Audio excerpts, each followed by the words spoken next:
everybody, it's time to LOL. Listen out loud, that is. It's time for Anime Jam Session with DJ Ranma S, Mako-chan, and Ari Rockefeller.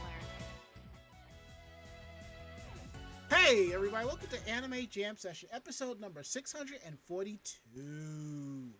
We are that podcast that talks about anime, games, conventions, the fandom, geek stuff, and everything in between. I'm DJ Ranma S. And I am Mako-chan. Ari is off tonight. He's working the mid shift, so he will be back with us next week. And all that good stuff. So, Mako-chan, how are you doing tonight? Okie dokie. Well, that's good to hear. Yeah, it's a bit different. As long as no one can hear my box fan blowing in the background, I'll be A-okay. Oh, man. What a day, week, and month it has been for all of us here. So, no need to bore you with some of that. We're going to kick things off and let you know that we are live tonight, week of July 30th, 2024, right here on Twitch TV. We're here live Tuesdays from 9 to 10:30 p.m. Eastern. You will always find us at Twitch TV/Anime Jam Session. We're also proud to be part of the Voice of Geeks Network at VogNetwork.com. And you will always find them on Twitch at Twitch TV/VogNetwork. They kick things off on Sundays with the Bobby Blackwolf Show at 8 o'clock, followed by Orange Lounge Radio at 9. And then we bring it on home with Anime Jam Session at Tuesdays at 9 p.m., ending the Vog Network broadcasting week. Also, if you do podcasting and other cool stuff on a regular basis, Twitch stream, reach out to us. We'd love to add more geek shows as part of the Voice of Geeks Network. We'd love to hear from you. All right, now we got that out the way. Let me drop this over here and let you know that we have a Discord. Come hang out with us in our Discord at vognetwork.com/Discord. Every show that's part of the Voice of Geeks Network has a channel, so come through, hang out, ask us questions, drop some news. We'd like to hear from you. So now that we got that out the way, we're going to go ahead and kick things over to Mako-chan. Ask her, how was her day? How was the week? So, Mako-chan, how was your day? How was your week? Not horrible. I, basically was just doing nothing all week. You're such a bum. Yeah, no, I did. I had to go and take care of the dog for a little bit on Saturday. Okay. But yeah, other than that, I was just hanging out with Cassie. Well, that's good. So, my weekend days, I would say it was okay as well. I continue to do my apartment hunting. I still have some time left. And one of the places we're looking at, evidently they dropped $100 off the rent. They're trying to get it out there. So, there's that. So, we're hoping we can get through to that one because it's really a sweet place. I did look at 2 other spots, so I sent out applications for those as well. So, well, here's the hoping. So, the main thing is I'm trying to find a spot on the first or second floor because my roommate kind of has knee issues like me, but a little bit more worse. So they use a cane. So I'm trying to work with them. But basically the battle plan is if we're on the 3rd or 4th floor, we'll take those apartments and we'll just wait until something on the 1st or 2nd floor opens up. Now, for those of you who are watching the show tonight, you're seeing part of my kitchen through the curtains. And the reason for that is you can't hear it, but on the far side of the room is a box fan. The box fan is blowing so that I can kind of stay cool and you don't see me sweating up in here. So, and because I decided to turn it up a little bit, not a higher notch for more cool, it's kind of blowing up against the curtain here, so it's not doing, so it's kind of opening it up. I actually need to get some type of like binder that I can just clip right in the middle. That should help. I should actually grab one from work or something like that. Enough about that. That's been my week. So we're gonna go ahead and kick things over to housekeeping. So we want to let you know that episodes of Anime Jam Session are available on our YouTube page. They usually pop up a little bit more than 24 hours after our initial stream on Twitch. So if you want to check out older episodes of our podcast that you cannot see on Twitch or unavailable to Twitch, head over to YouTube. YouTube.com/Anime Jam Session. Click on podcast and you'll see all of the episodes there. Now, in the event that you don't see the episode that just means that I forgot, and it'll be up like later that day or the next day, something like that. But I've been better about that. Definitely have been better about that. And our next convention on our lineup here is Anime NYC. It's August 23rd to the 25th at the Jacob Javits Center in New York City. There are still Friday and Sunday tickets left, so I would highly recommend grabbing a badge and coming through and checking out this great convention because they have the entire convention center and my feet are going to be killing me by the end of that weekend. But on the plus side, it's Summer Fridays, which means I don't have to I don't have to request that day off. I can just work a half day and just head on over there. What I'm what I might just do is just get up like an hour early and just check my luggage in at the hotel and then go to work from there. One less stuff to take with me. And maybe if I can get an early check-in, that will be even better. So, you know. Anywho, that's all crap and stuff further down the line. So, it's it and that's that. So, next thing we're going to bring up is Geek Roundtable. This is where we talk more about the geekier aspects of our life. Geek stuff that we have been checking out. So, Mako-chan, what geeky stuff have you been up to this last few days? A lot of fan fiction reading. Smut or non-smut? Non-smut. Hold on, I have to take a drink. I do read them on occasion. That's just it, on occasion. Yeah. But yeah, other than that, I have been playing Persona 3. Okay, that's good. Which is actually really fun. But I can see why there are issues with it. Gameplay wise or story wise? The way that they activate their persona. Sounds like shades of Final Fantasy VIII. No, they have to shoot themselves in the head with a gun. Oh, that sounds like Data Live. One of the spirits does that. Shoots themselves in the head to invoke other multiples and other stuff. So yeah. Yeah, so I can understand why some people think it is a little problematic. I understand it from a game point, but at the same time, I'm just like, whatever. But yeah. And then, of course, I have my lovely Deadpool. This was the second pop that I ended up getting during Amazon Prime. Because, again, it is Deadpool. Of course it is. Yeah, Amazon Prime actually had a decent number of pops on sale. So, like, this one is normally 25-ish, and I got it for 16. Nice.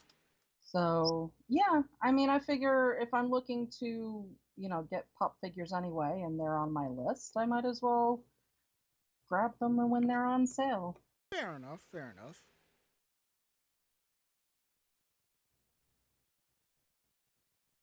So have you played Persona 4 yet?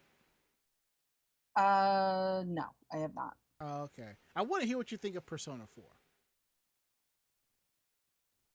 Yeah, I'll have to play it. I know that one also has some problematic things that I've heard.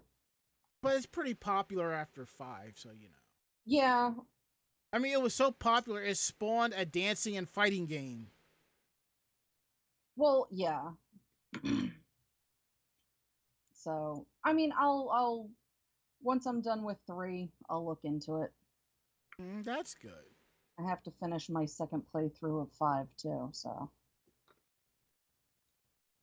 And the Serenity 1488 says Persona 4 is decent. So I know there's Persona 4, then there's a patch with all the extra stuff called Persona 4 Golden. So and there she goes. She goes, unless you're playing Golden.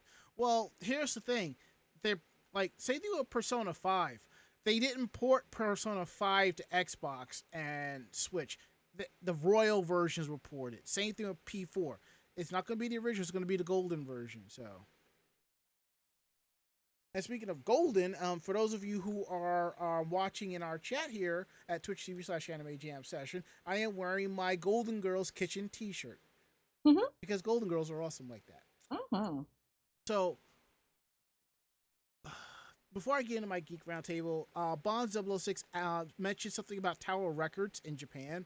And he says, I heard there's still a Tower Records in Shibuya City in Japan. So a person with a Tower Records shopping bag over the weekend asked him about it, and they said Shibuya. Well, yeah, I don't think I went to Shibuya, but I know I did go to Shibuya because I think that's where the Sailor Moon store is. But I didn't go into a Tower Record. I did meet up with my friend Evan, and we did hang out in Ikebukuro, and I did go to the Tower Records there. I didn't buy anything, but I should have, just to say that I did. So when I go next year, that'll probably happen. So, you know. But yeah, you have to understand, in Japan, physical stuff is just as popular as digital, if not more. Believe you me, you know. I mean, I saw the world's only Sesame Street retail store in Japan, and a Toys R Us that's still doing good. So that should tell you something. So, anyway, so for my Geek Roundtable, I'm caught up with Oshinoko, plus size elf. I don't know why they called. Well, I guess it's understandable because the original title of the series is Elf Goes on a Diet. I know I started watching. I went back into watching Data Live. I'm a couple episodes in, so I'm going to have to go back and rewatch an episode because I fell asleep on it last night. And when I got home tonight and sat down for dinner, when I opened up Crunchyroll, Nier Automata. So I'm 2 episodes in on that. So I'm enjoying it so far. So yeah.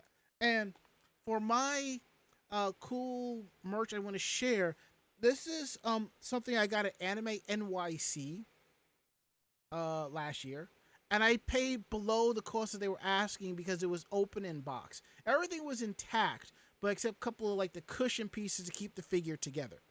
I do not have this figure on display because I don't have room. So maybe when I move into my new place, I'll put them out on display. That or I'll just put them on display in their boxes.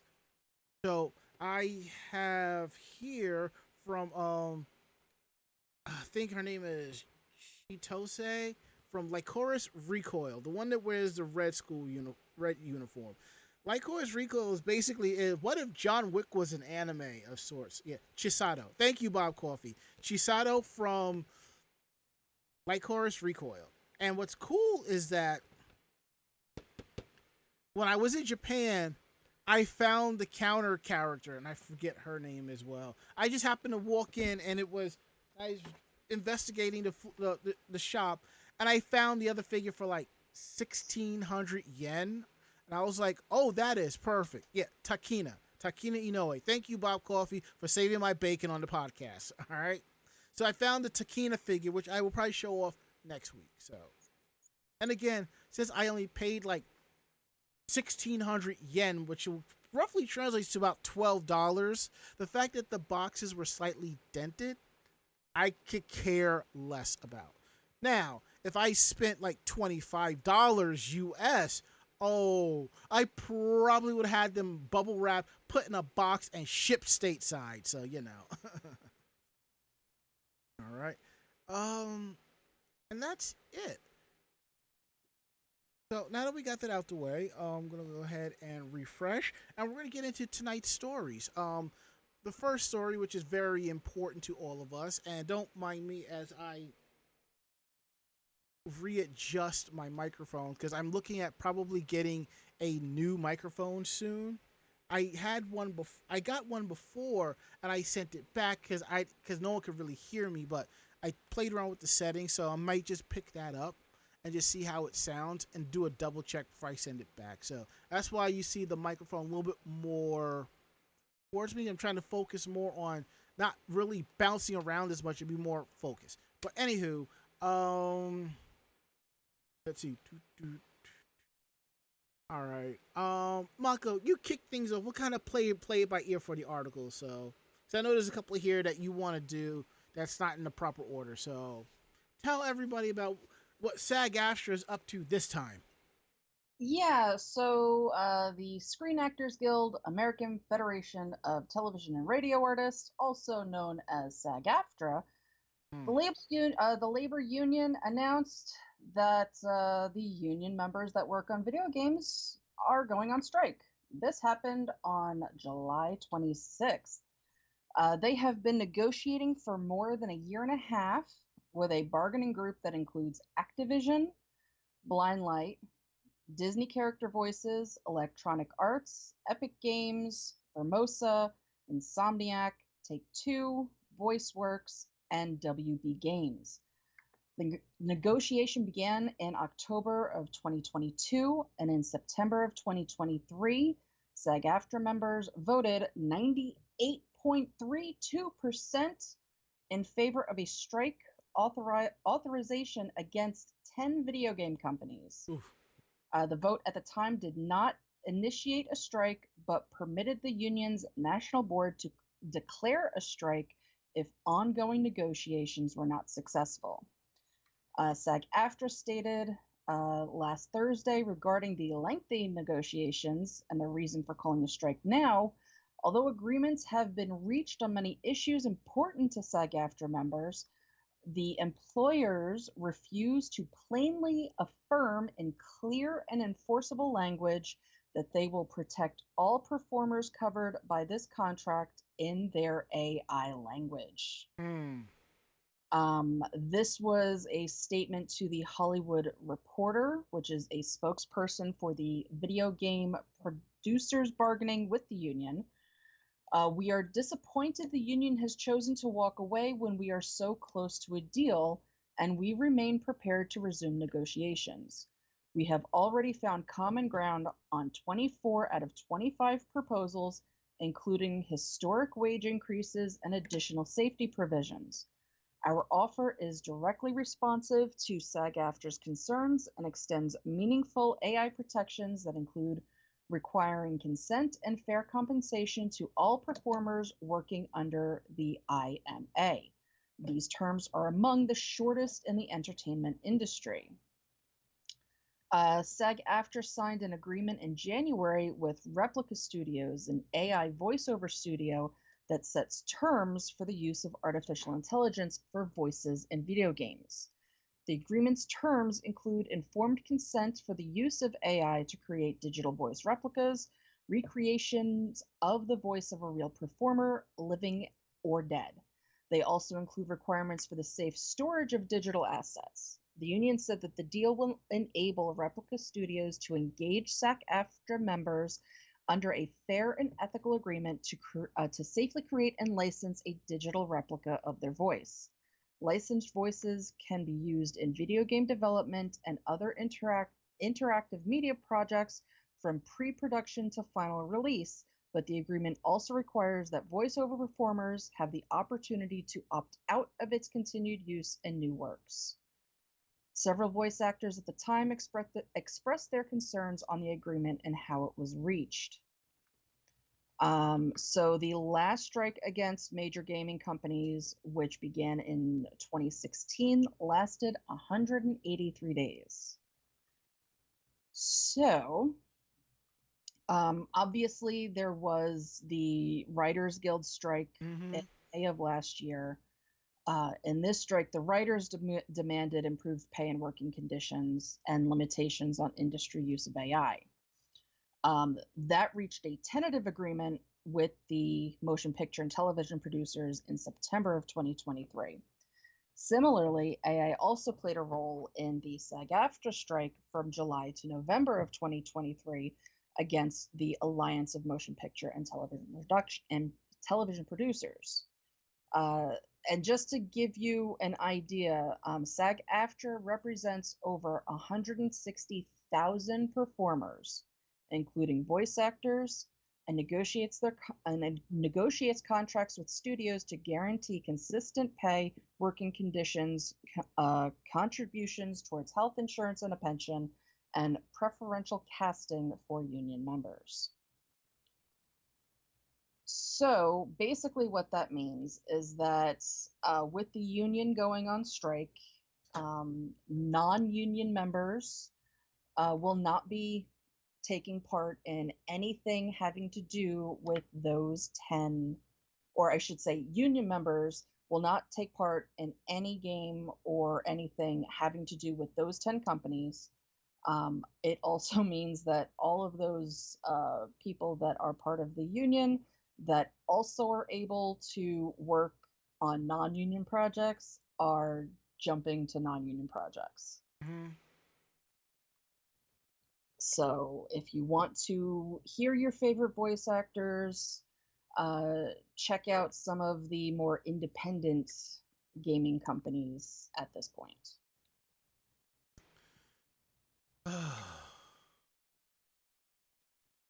All right. So the same thing that SAG-AFTRA is fighting for voice actors is the same thing they were fighting for regular actors. These studios should know this was going to happen. A part of me feels like maybe one or two studios is holding out over the AI, which is causing a problem for everyone. Because some people think that, oh, okay, we can just get regular people to jump in the studio and do this. Because for some, it'll boost their careers. It'll put work on their, on them. But Mhm. people will know that, oh, you crossed a picket line to do this. And they'll just drop your resume right in the trash. Now, as somebody who has a massive backlog of video games, the strike doesn't bother me in a bit because that just means that whatever game is going to come out is going to get delayed, which gives me more time to pay bills, pay off other things, so I have more money to buy the game.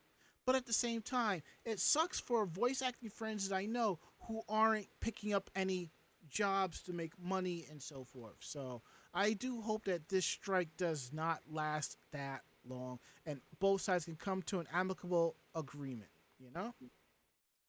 I mean, the thing is, the fact that they would rather have everything go through AI just shows that they're greedy motherfuckers. Mm-hmm. AI can be a very good thing. That whole, negotiation for safety with voice actors is for strain.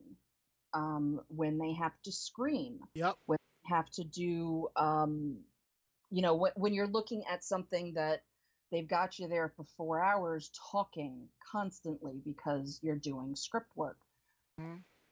That's what the actors want to be able to use AI for. To be able to do their job and perform it well and give you all of the emotion that they can without killing their voice, without causing themselves injury. I mean, we've all heard the stories of certain voice actors Mm-hmm. uh, having their throats start bleeding. And blowing out their voices, hitting those high pitches. Right.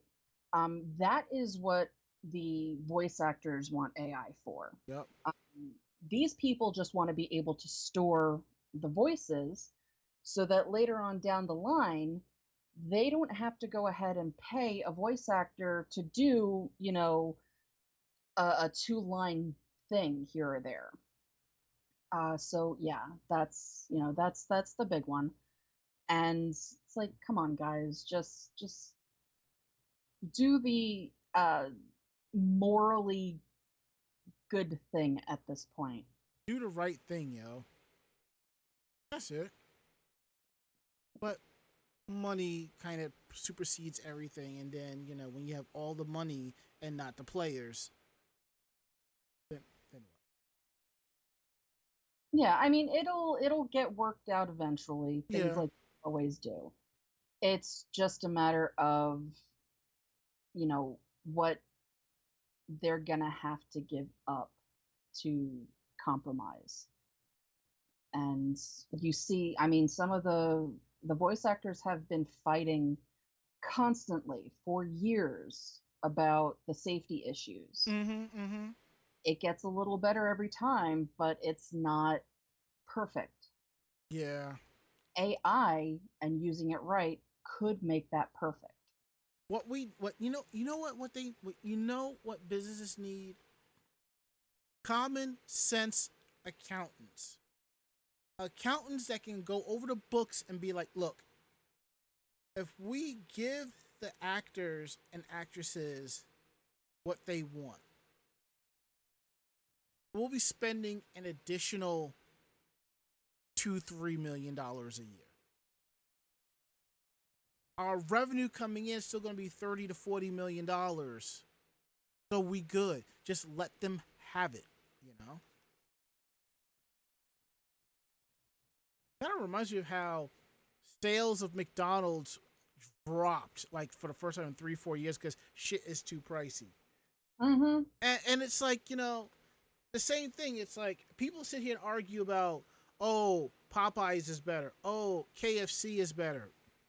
I look at the prices and go, screw that. Halal is better. Because I'm like, I can go to the halal shack, get a 4-piece, fries, and probably some slaw, and a can of soda for between $9 and $12.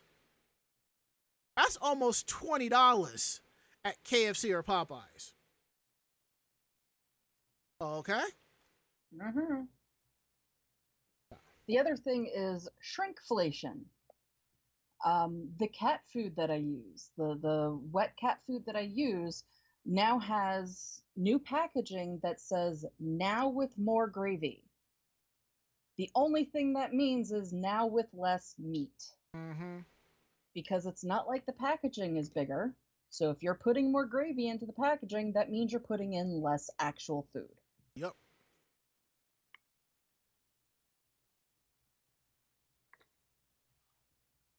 Hell, I can get a deluxe burger at a halal spot that tastes pretty damn good for $12-13. I go to Five Guys and get that. I'm looking at $17-18. I can't remember the last time I had Five Guys. Yeah, it's been a really long time since I've had Five Guys. I think the next time I have the hankering for a burger, I'm going to hit one of the local halal spots. This is one place I order from. I haven't ordered from maybe in a year and a half. But the place right by me, the chicken is so-so, but the burgers are good. But you got to wait, but they're good. All right. So enough about that.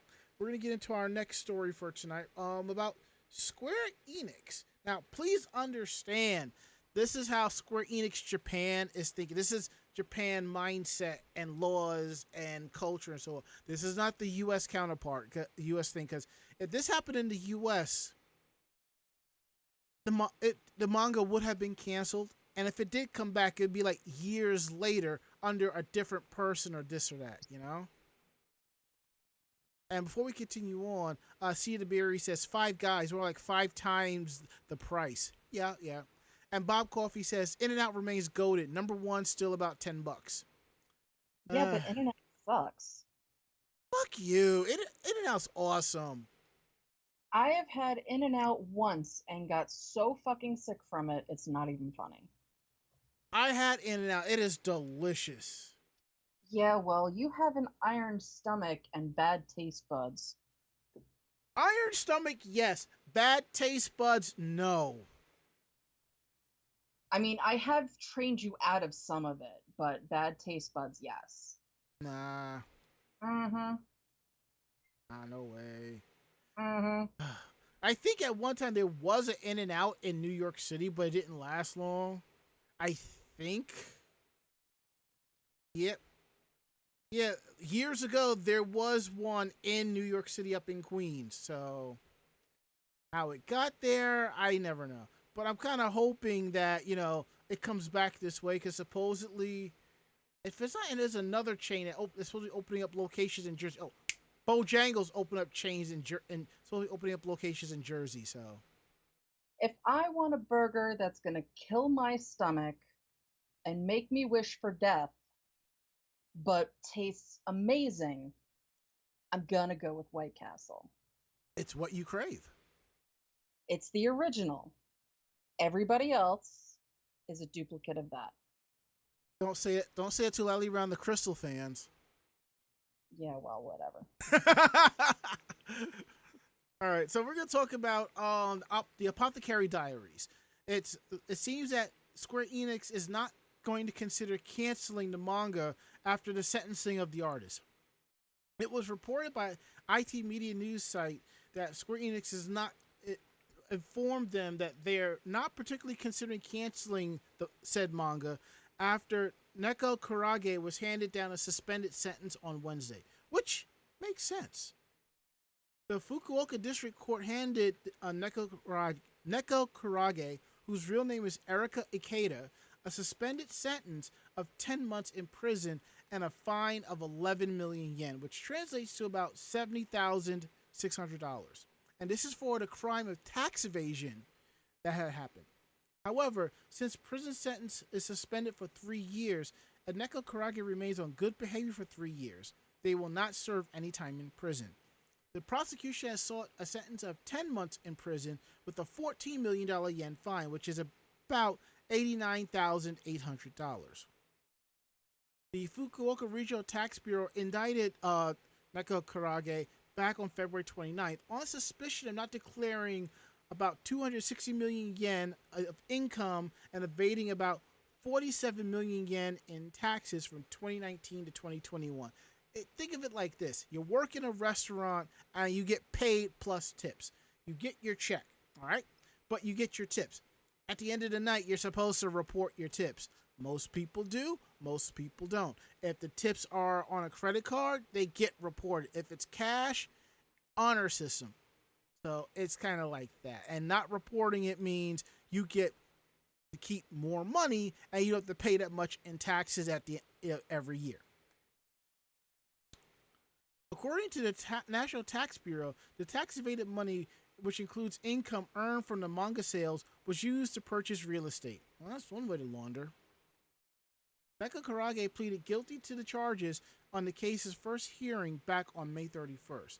During said hearing, she said that they had no intention of evading the tax payments and they were planning to pay it all once later. Neko Kurage responded to the allegations on Twitter on April 1st, claiming that they neglected their tax returns due to ignorance.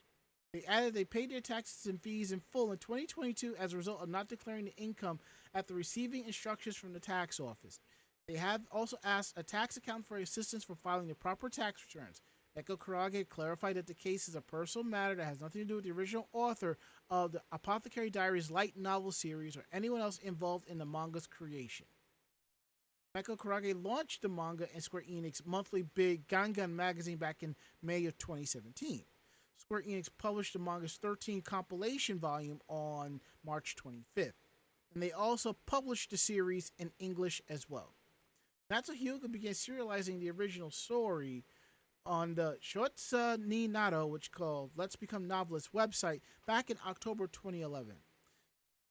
Shu Funatomo began publishing the novels in print volume with illustrations by Toko Shino in August of 2014, and J Novel Club publishes the novel on a series level digitally.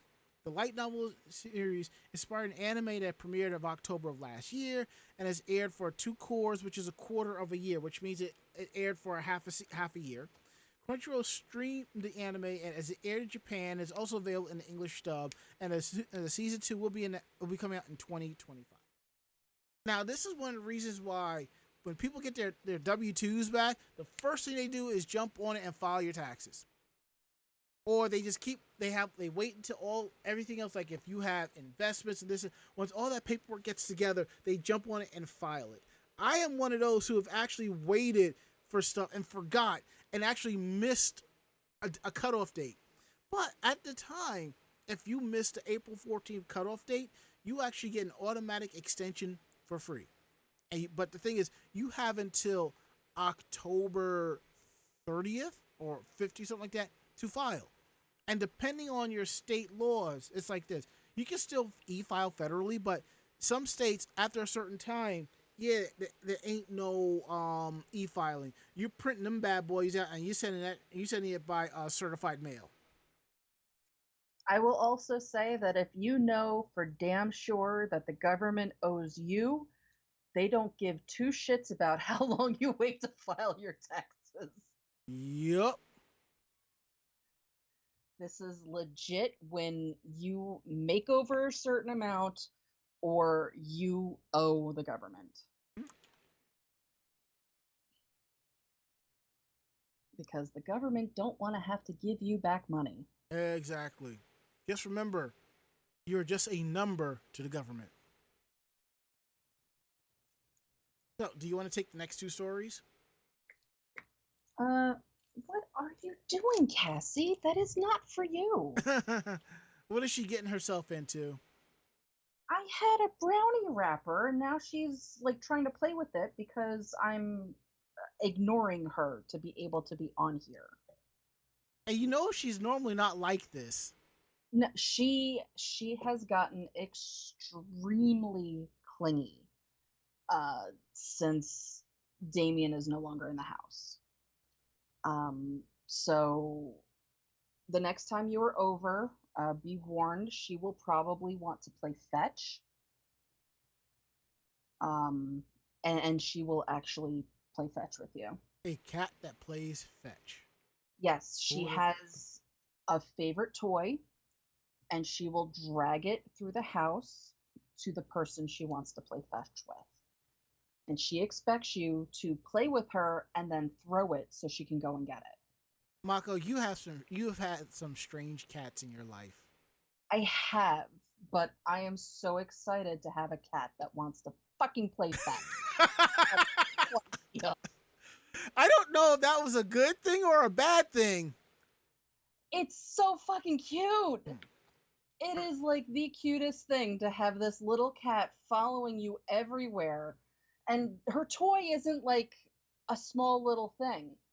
It is one of those stick wiggler things. Yeah. It is a 1.5 foot long stick of plastic. The end of it has probably a 2-foot strand of fabric on it. So she's trotting through the house with the fabric in her mouth, wanting to play. So she will drag it up to you just so she can play. And if you throw it, she will go and get it and bring it back to you. That is wild. She knows what she wants. And she's a fucking weirdo and has to get it. Just like her owner. Hush you. I mean, you had one cat that likes to eat crackers. You had one cat that liked to hump a blanket. And now you have a cat that likes to play fetch. Hey! I'm not saying it's a bad... You do not talk about Storm and Damien like that. I'm not saying it's a bad thing. It's like you have like these weird cats that do these things. But it's not like we're looking at it like, ew, why we're like, that is so precious as fuck. The thing is, if you go back even further, before Storm, I had Rizzo. Mm-hmm. Rizzo would sit and eat hot biscuits with me. See, that I don't remember. She would sit there, as long as they were hot, fresh biscuits, she sat right next to me, and I would tear off pieces of biscuit, and she would devour it. The hotter, the better. I don't know what the hell was it. Like, it was just a plain butter biscuit. It was even like a Grand's biscuit. It was the cheap, no layers freaking biscuit. And as long as it was hot, she would sit right next to me and she would eat biscuit. Oh, wow. Yeah. So, of course, I've got the 2 carbaholic cats. Mm. The cat that was really fucked up in the head. I mean, I love Damien. I really do, but he was really fucked up in the head. Yeah, he was. I mean, this is a cat that turns up his nose at fish. He would not eat raw tuna. He would not eat raw salmon. But if you put freaking canned tuna in front of him, then he would eat it. But it had to be cooked. He did not like raw food.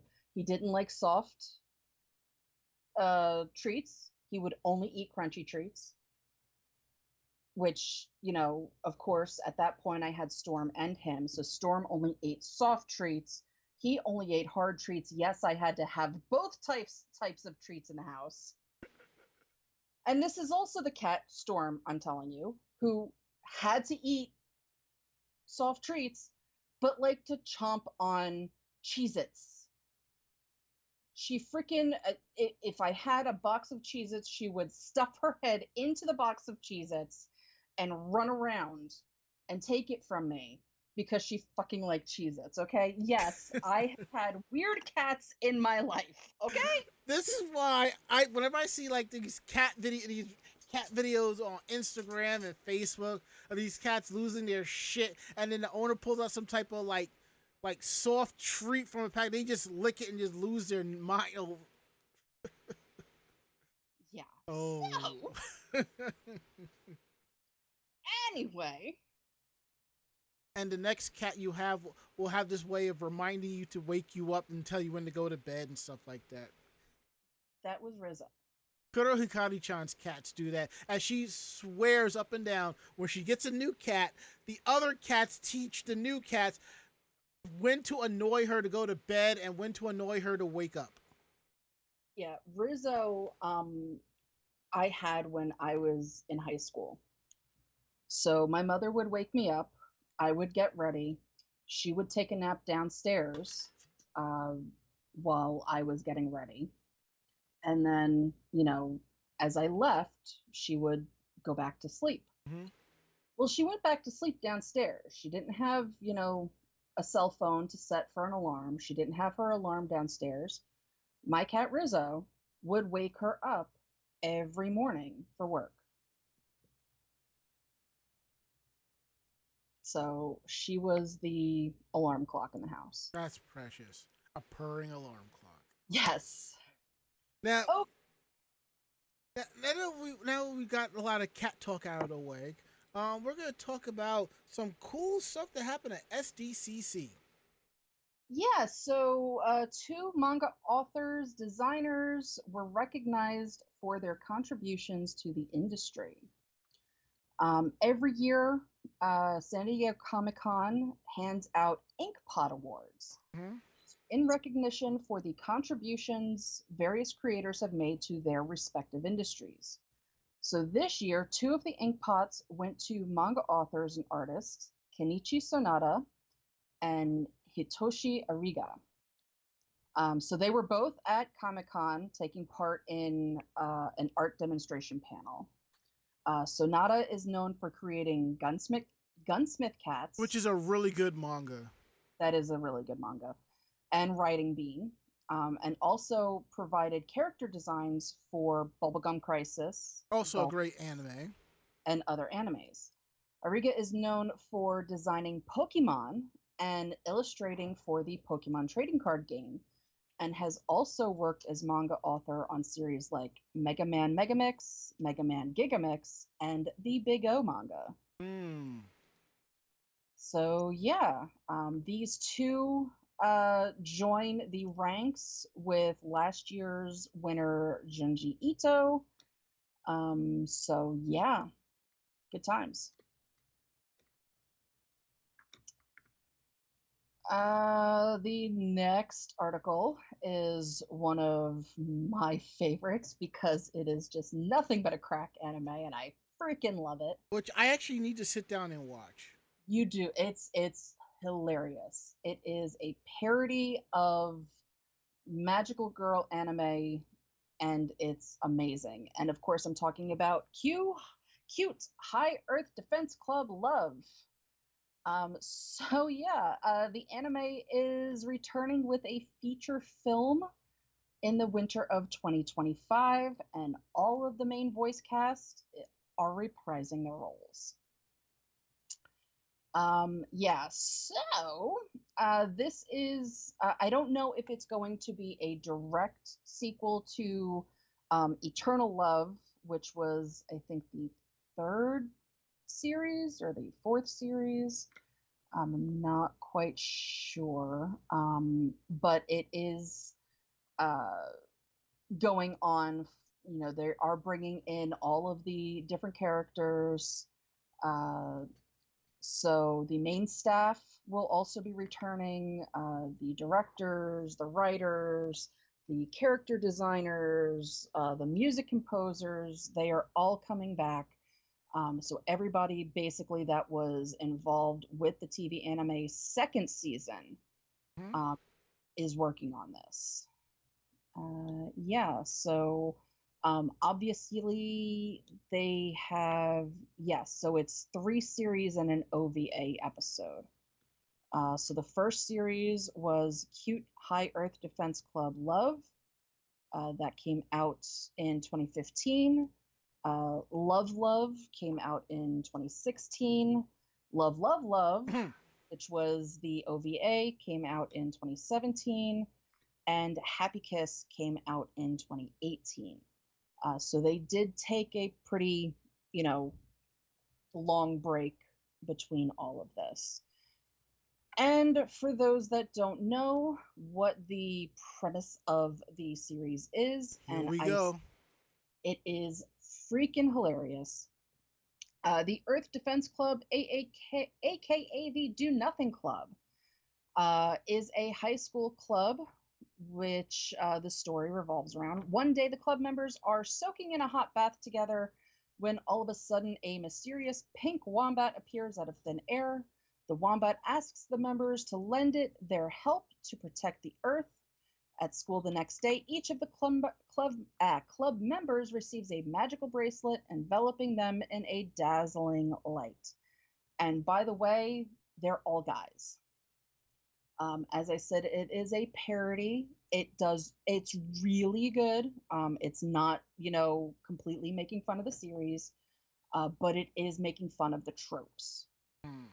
So if you are one of those people that watch these series for those tropes, you will find the humor in it. If you are one of those people that aren't really into the tropes, you will find humor in it. It is freaking hilarious. And like one episode, they refuse to name other series that actually, kind of breaking the fourth wall kind of thing.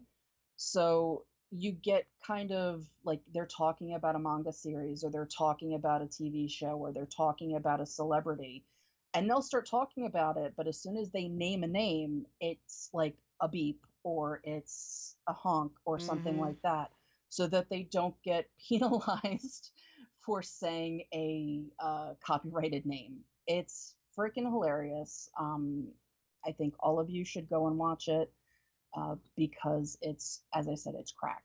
It is absolute crack. And crack anime are the best. Yes, it is. And on a side note, Mako, how much of a Dragon Ball fangirl are you? Me? Yeah, you. Like the series as a whole or just Dragon Ball? Dragon Ball, the fandom, the series, anime, merch, all of that. I am, fairly invested in it. Obviously I have watched the anime multiple times.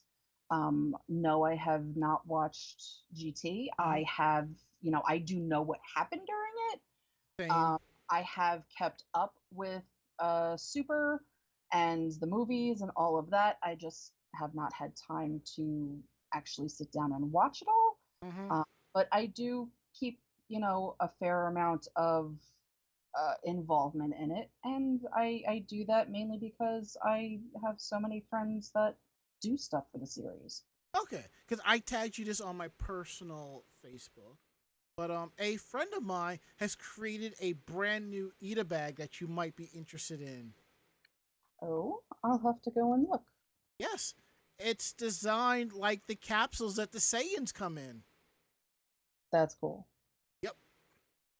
And he set up a form for people who are interested, so check it out. And if you're wondering, once we get more information about it, then we'll try to get some. We'll try to promote it on this show right here. Okay, those are cute. See, told you. Those are cute. Our next story it regards a JoJo reference. You got a JoJo pose, So what happened was there was a recent game between the Dodgers and the Giants, and it featured a surprise shout out to JoJo's Bizarre Adventure as MLB star Shohei Ohtani walked up to the plate courtesy of his wife Mamiko Tanaka in celebration of Women's Night at LA's Dodger Stadium. As per what was said on Yahoo News Japan, the latest Dodgers game saw the star hitter and designated pitcher Shohei Ohtani walk up to the plate to Il Vento d'Oro, a song from the fourth season of JoJo's Bizarre Adventure known as Golden Wind. Chosen by his wife for Women's Night, which saw the players enter to songs chosen by their partners, which is really cool. I like that. Otani's usual walk-up music of The Show Goes On by rapper Lupe Fiasco was swapped out for the Yugo Kanno piece, usually played when the heroes figure out the best trick or strategy to beat their adversarial stand users. Makes sense. Mamiko Tanaka, a professional basketball player, married Otani in February of this year, with the two going public in May. Tanaka's song of choice is extremely fitting as Il Vento d'Oro is often described as Golden Wind's victory or execution theme, a vote of confidence from his partner as Otani takes the American baseball by storm, remaining only one hit away from his 250th home run, which is really awesome. Many online have speculated whether Tanaka is a fan of the anime, with this serving as some confirmation.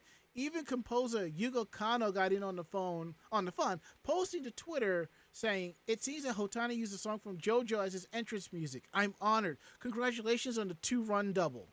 That is cool. Series creator Hirohiko Araki himself recently gave a shout out to Otani in part 9 of the JoJo Lands, which is the latest chapter of JoJo's latest story in JoJo's Bizarre Adventure. The 16th chapter of the manga features a character named Congressman White, who mentions that his daughter Sophie has been talking about the star player. Other songs from that night included 2 by female empowerment icon Beyonce, Sabrina Carpenter's chart-topping Espresso, and the classic throwback Work It by Missy Elliott. Perhaps the song was a good omen as the Dodgers beat the Giants 3-2, with Otani putting in a solid performance, scoring a 2-run double and an RBI single. JoJo fans are still eagerly awaiting the anime adaptation of the unique and beloved Steel Ball Run, Part 6. JoJo's Bizarre Adventure's first time outing under the helm streaming giant Netflix was met with some controversy, with the fans criticizing with the awkward and disjointed release of the schedule. Many felt it was the go-to model for releasing episodes in batches killed the series' momentum, and commenting that the binge model and extended intermission between parts 1 and 2 didn't lend itself too well to JoJo's unique brand of storytelling. As Netflix reconfigures, fans have taken it upon themselves to imagine what a Steel Ball Run anime adaptation could look like. You go on YouTube, you'll find a lot of fan adaptations and fan intros and stuff. It's pretty cool. Animator Araki recently created an impressive unofficial trailer for Araki's take on the American Wild West. The trailer faithfully brings to life characters such as Gyro Zeppeli and Diego Brando from Steel Ball Run's unique alternate universe that came about the game-changing conclusion of Stone Ocean. Now, I have not watched Part 5 yet because I don't know why. And I do understand the whole momentum stuff, because when you watch anime on like High Dive, Crunchyroll, Hulu, or whatever, the episodes come out weekly and that's it. Whether it's a simuldub or not, it comes out weekly. Even Prime. But granted, what Prime and Netflix and Hulu also do, they will take a series. Well, here's the first batch. We'll see you in the next episode, next few weeks for this batch. Some shows that works well for, others not so much. I mean, Cobra Kai. The first 5 episodes played itself out well, left on a cliffhanger. It's going to go into the Sekai Tekai arc in November, then you're going to have the final arc in January.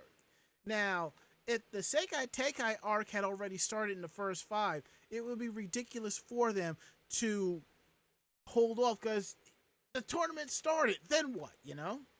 Mm-hmm. Anywho,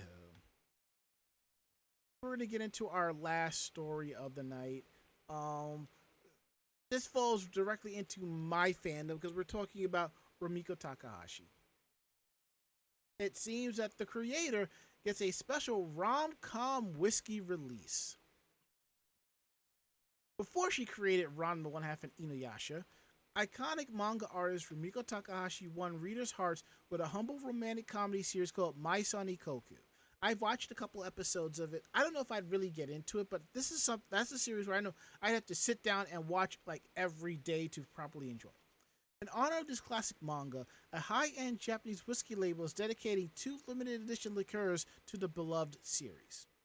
Initially published in 1980, My Son Ikoku chronicles the tender love story of a struggling college student and his widowed landlord. The series is widely considered to be a timeless masterpiece, and as of July of this year, has over 200 million print copies in circulation worldwide. As per PR Times, the well-known mail-order site Whiskey Mew recently unveiled details regarding its upcoming My Son Ikoku-inspired whiskeys, both of which are designated to evoke the warm, nostalgic vibes associated with the manga. Notably, these liquors will be available exclusively via customer lottery, with prices ranging from 37,400 yen, which is about 240 bucks, to 55,000 yen, which is about a little bit over $350. Whiskey Mew has set the reservation period from August 8th to the 13th, Japanese Standard Time, and will select the winners at a later date. The first liqueur, a richly fermented Glen Grant 1998, originates from one of the representative distilleries in Speyside, a region famed for the single malt liquor that is infused with fruit flavors. The bottle is adorned with an illustration of Kyoto Animation, the primary love interest of the My Son Ikoku's central protagonist, Yusaku Godai. Using Kyoto as the mascot, Glen Grant 1998 invokes the spirit of My Son Ikoku with a moderately woody, fruity taste and a complex aroma that changes from coniferous to milky and fruity as it is consumed. This particular variety of Speyside malt was chosen by prominent whiskey critic and journalist Hideo Yamaoka. Only 314 bottles will be available during this lottery period. Let's see if I can pull up a picture of this whiskey. Let's see if it'll actually let that. Let's take another look here. All right, let's adjust the width. This. All right, that looks good. Okay. All right, so for those of you who are watching, who are on the show, who are participating with us, here is a picture of the label of the one we just described. So that's your Glen Grant 1998. Really looks nice. I really like that. The second whiskey, named after Kyoto Animation and Yusaku Godai, feature a cute illustration of the couple on the label. The base liqueur, Kilderton 2009, was brewed in Eastleigh, Scotland, which is renowned for producing whiskey with a peaty and smoky quality. Ooh, that's nice.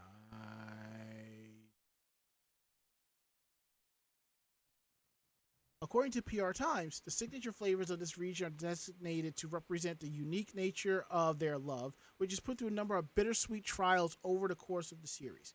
Accordingly, the earthly peaty flavors of the Kilderton 2009 are mitigated with the sweeter ones that represent the couple's love enduring through adversity. Notably, Whiskey Mew has only produced 251 bottles of this to sell, making this variety even more limited than its counterpart. Like many of Rumiko Takahashi's other works, My Son Ikoku received a successful anime adaptation, produced by Studio Dean, that actually did Ranma 1/2 and the ever-popular Konosuba. The titular series ran for 96 episodes from March of 1986 to March of 1988.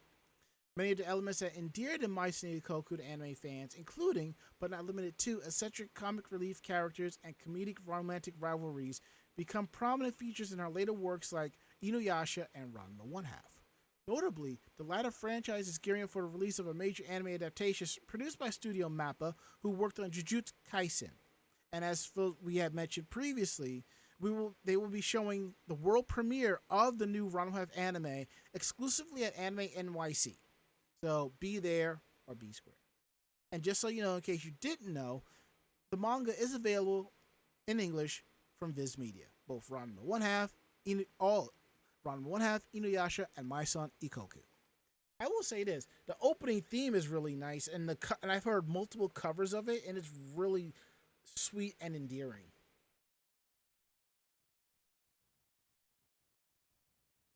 For a split second, I thought I hit the wrong button. All right, now that we got that out the way, we're going to get into the part of the show that y'all really stick around for. Meanwhile, in Japan. All right. Let's take a look at our list here since we're only doing 2 out of 3 stories here tonight. Mako, which one did you want to do?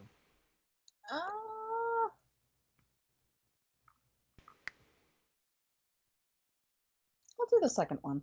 All right. I will take the first one because this one it is kind of funny. So we're going to talk about how an apartment explosion leads to arrest and a bizarre series of events. What in the fresh farm fuck? Oh, God. This can't be. At roughly 8:30 on a Thursday night, an explosion occurred in the town of Kawaguchi, Saitama Prefecture, about 10 minutes north of Tokyo. The explosion didn't occur at a factory, gas station, or any other place you'd assume there'd be a high chance of something blowing up. Instead, the blast came out of a third-floor corner unit of a 15-story apartment building. On those occasions when explosions do happen in the private residences, a gas leak is often to blame, but that wasn't exactly the cause here since a leak implies an unintentional introduction of gas. The occupant of the apartment, a Chinese national in his 40s, had deliberately opened up his gas valve. I was going to kill myself, so I opened up the gas valves, he told investigators. But I didn't die, and I got scared. Coming to his senses, the man closed the valve and opened the window. Unfortunately, he then decided to smoke a cigarette, and when he attempted to light it, the flame ignited the gas that was still in the apartment, causing the explosion. The man suffered burns all over his body, and 6 other residents of the building sustained minor, non-threatening life injuries. 148 residents were temporarily evacuated, and the blast was strong enough to shatter the windows of an office building some 60 meters away, which is about 200 feet from the apartment. Jesus. The full severity of the man's burns have not been reported, but he was apparently in good enough condition and feeling sufficiently energetic to physically assault a police officer after being taken to the hospital, upon which he was arrested for obstruction of official police duties.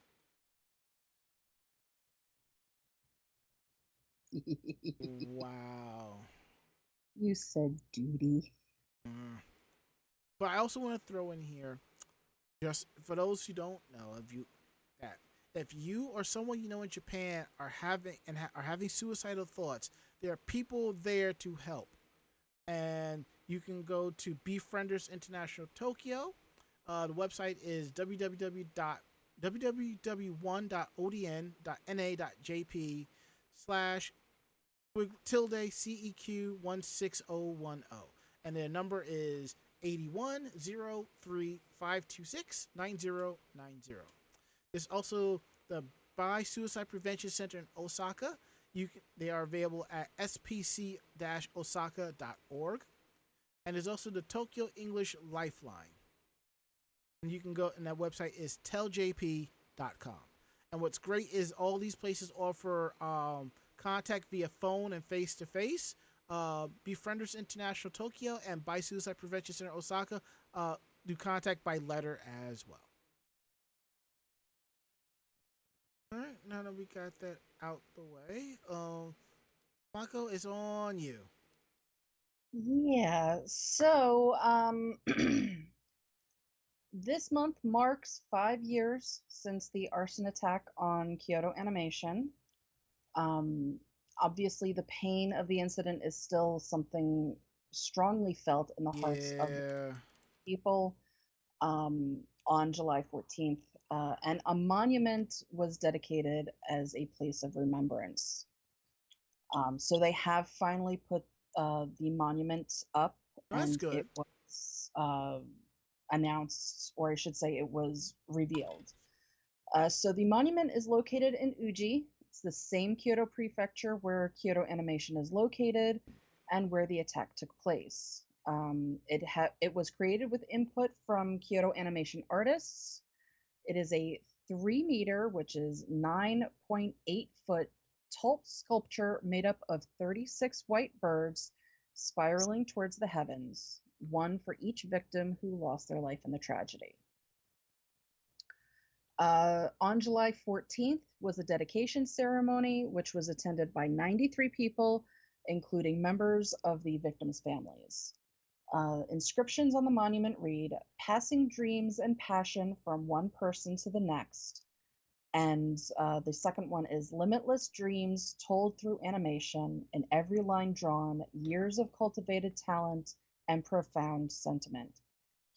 From here in Uji, Kyoto, they spread out into the world, taking wing towards our uninterrupted future."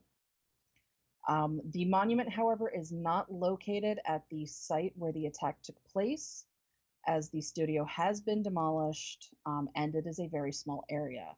It is instead found within the T and Uji Historic Park, which is adjacent to the Uji Station. Though the park and monument are open to the public, Kyoto Animation has requested that visitors refrain from leaving flowers or other offerings when visiting to pay their respects, likely out of the desire to avoid disrupting daily life for local residents. You have to remember that they were, contemplating whether or not to even put anything up, because the area is very residential and very small. So those that would want to go and see it, please feel free to go and pay your respects. But please also respect that the area is predominantly pedestrian. But I think the idea and the execution, the inscriptions that were put onto it, I think they're absolutely gorgeous. It is. I think so too. It is definitely a very appropriate monument for the dedication.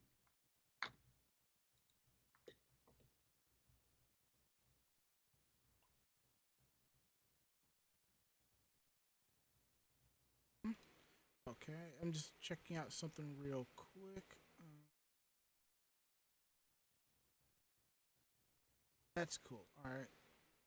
Now that we got that out the way, I'm glad we got some type of closure per se in this. I think it's time we go ahead and wrap up the show. I agree. And one thing I forgot to mention during my weekend day is that I was trying to play PSO2 last night. Everything came to a crashing halt, and I restarted. I lost all of my tabs in my browser, and I only remember some of them.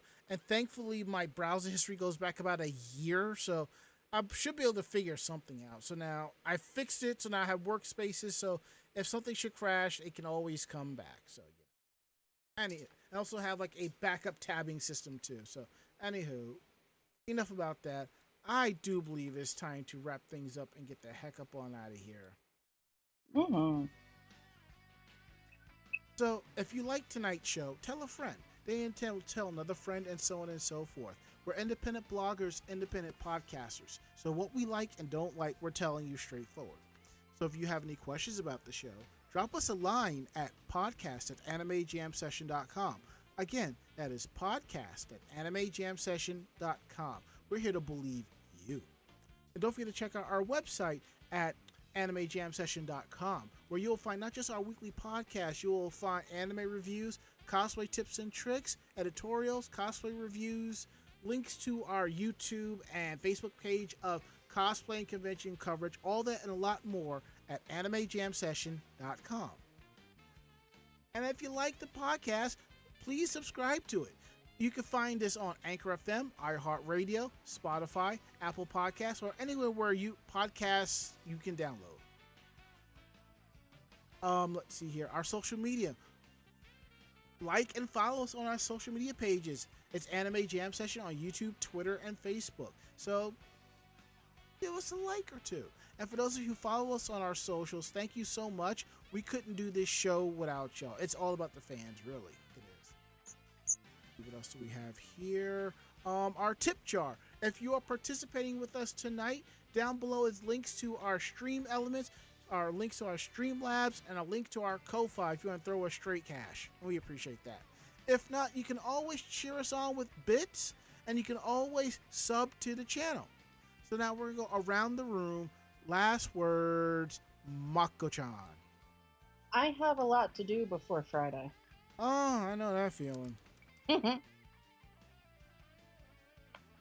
My last words is, after watching the Nier Automata anime, I want to edit all what I need to do. I want to jump in and get at least a half hour of play in before I take care of other stuff. Well, that is it. End of list. We'll be back next week with a brand new episode. I'll be here. Mako will be here. Ari should definitely be here. Will you be here? We hope you do. So we're out of here. So I'm Ranma. And I am Mako-chan. Great fight. Great night. See you next week. Night. Say goodnight, Mako-chan. Good night, Mako-chan. Oh, yeah, that is perfect. Awesome. We're getting up on out of here. So the ending is kind of long, but stick around. So see you all next week. Jesus Christ, I can't believe my voice cracked like that. Ugh. All right, see y'all next week.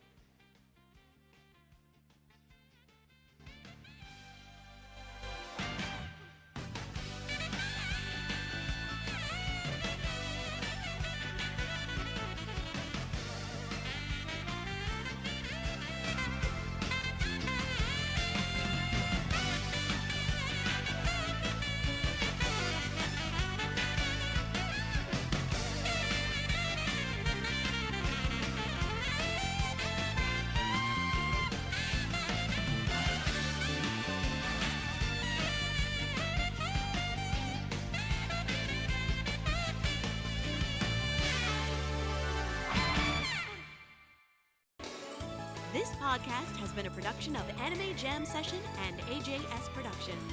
No fanboys and fangirls were hurt, maimed, shot, electrocuted, or pistol whipped in this episode. For now. The views, opinions, and thoughts expressed on this show do not reflect the staff or the network as a whole. But we're still right, damn it. For transcripts of this episode, start typing. Check us out at animejamsession.com and vognetwork.com for more information about us and other programming. Jamatane!